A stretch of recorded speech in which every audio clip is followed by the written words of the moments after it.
Yo, what does welcome back to Reviews with Jake, where I just got done watching Last Night in Soho. Last Night in Soho is the story about an aspiring fashion student who goes to London for school and begins having visions at night of the 1960s. Dreams of a beautiful aspiring singer in the London nightlife that actually end up being more like nightmares. Man, I enjoy me some Edgar Wright. From all of his team-ups with Simon Pegg, including all the way back to Space, so clever and hilariously charming, to Scott Pilgrim, which sort of redefined graphic work in film, definitely inspiring movies like Into the Spider-Verse, to Baby Driver, which I've heard a lot of great things about, but I've never seen. I know, I'm a fucking idiot, just haven't gotten to it. Look guys, this might be a bold, hot, controversial take, but there's a lot of stuff out there to watch, and it's really hard to watch it all. Again, sorry Dune. Hopefully I'll catch you on the sequel, which has now been officially greenlit, assuming of course I don't again go on vacation on that particular release date. We'll cross that bridge when we get to it. Back to this year, going on vacation, returning Halloween weekend to two very highly anticipated horror titles? Huh. Hell yeah. Last Halloween, I had nothing to review, so much so that I resulted to reviewing the only series that I've ever reviewed, The Haunting of Bly Manor. To be fair, Mike Flanagan's series are cut above the rest, so much so that I was contemplating giving Midnight Mass a first round buy in my best of 2021. I was strongly considering putting it in the honorable mentions, despite the fact that it's a series and I did not review it because I loved it that much. Getting hella sidetracked here, I'm just saying, going from the barren Halloween 2020 just a year ago when I had nothing to review, to this year having two probably really great horror titles on the docket.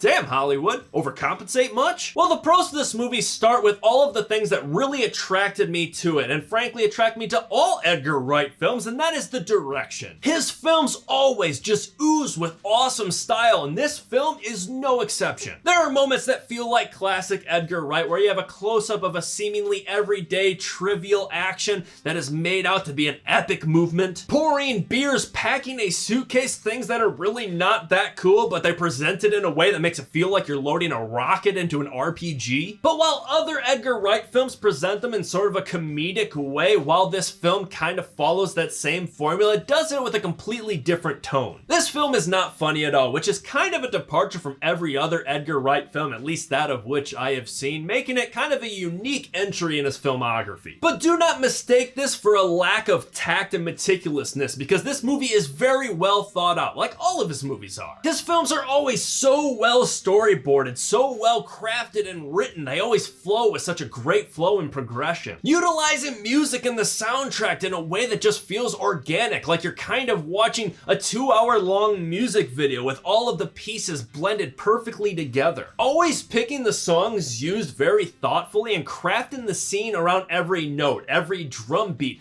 and this film really drives that home. Because again, one of the main characters in the visions, Anya Taylor-Joy's character, is trying to be an aspiring singer in London in a very musical time. So while all of Edgar Wright's films utilize music in very creative ways, this one really kind of ups the ante a little bit. What was also very creative and very well executed was editing the balance between the two different time periods in which this story takes place in. From very long oneers in which our two characters from the two different time periods are sort of fading in and out of the scene using a little bit of sleight of hand, to utilizing the reflections in mirrors. Sometimes it's very obvious, like you can't miss it. Other times it's really subtle and be very easy to miss. To accomplish what this film pulled off requires some serious storyboarding and planning. Like everything needs to be shot perfectly. It's almost like that new teaser that Netflix dropped about that new live action Cowboy Bebop. Like that was not a thing that they went and filmed and they were like, figure out in post. Like this was planned like a motherfucker.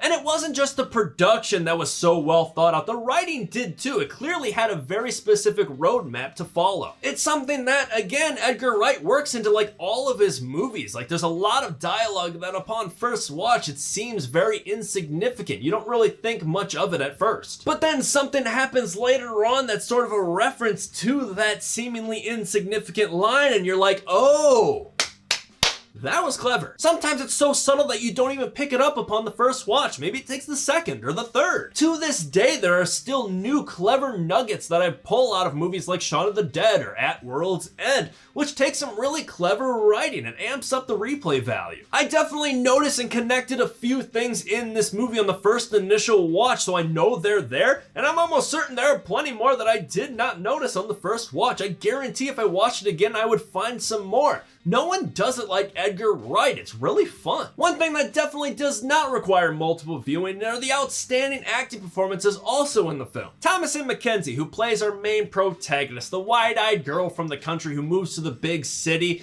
and we kind of experience this whole adventure, this whole story through her very naive eyes. Anya Taylor-Joy's character, Sandy, who sort of plays the 1960s counterpart to Thomasin McKenzie's character, Ellie. She does a great job portraying that confidence, that strong female demeanor that you'd imagine that someone like Ellie's character would gravitate towards. Matt Smith, who sort of plays Sandy's agent, who's just sort of oozing with sketch and shadiness. Diana Rigg, who plays Ellie's landlord, who could not be any more opposite from Matt Smith's character. A really no-nonsense, tough, sort of grandma figure, kind of like she played in Game of Thrones. There is a wide array of characters in this film, and they are all portrayed to perfection. However, that being said, while I thought that all of the portrayal of these characters were great, I thought these acting performances sort of carried the characters because the characters in themselves didn't really find them very appealing. I found them all rather cliche, predictable, over the top, sort of all filling their respective roles that the plot needs them to be in very cartoonistic ways rather than the characters themselves being interesting. It's like the bad people in the film are too bad and the good people in the film are too good, both of which to their detriment. For the most part, I enjoyed the plot, but the characters within the plot kind of just felt like pawns instead of individually very interesting pieces to explore. Because all of the characters are very formulaic and predictable, the plot itself kind of gets a little predictable too. Obviously, I'm not going to spoil anything, but there are two real zingers that this movie tries to throw at you, and I sniffed them out from a mile away, and frankly, I don't think I'm the only person to do so. For a movie that's a lot more of a mystery with horror elements rather than a straight-up horror film, being predictable, not exactly what you want to be. On that note, about halfway through the second act, almost exactly at the halfway point of the film, that's when the horror elements of this film really start to manifest themselves. And all of these elements, these sequences of horror felt a little lackluster and cliche. Like the first half of this film I really enjoyed. It was very unique, very different. And while yes, in its entirety, I would say that this is a very different horror film, but that's only because the first half was so unique and different. The second half sort of feels like your everyday run-of-the-mill horror film. There's a lot of things that are presented in a way that's implied to have intensity, but I didn't really feel it, mostly because it sort of follows the standard horror formula, that horror cadence. It started to feel a little cliche. It started to show things that looked a little hokey. It's like at the halfway point when it stopped being something new and unique, it started just becoming almost another horror film, which I wouldn't say is a bad thing necessarily. I don't think it was worse than other contemporary horror films that pull from this old bag of tricks. It was just kind of disappointing because the first half was so different. Then all of a sudden, out of nowhere, with like the flip of a switch, the tone changed completely. It started feeling like it was traveling the same path that countless others have before. All in all, though, I thought this movie was good. Not great, not amazing, but solid. And coming from a genre-hopping director like Edgar Wright, that in itself is pretty damn impressive. I'm going to give Last Night in Soho a B.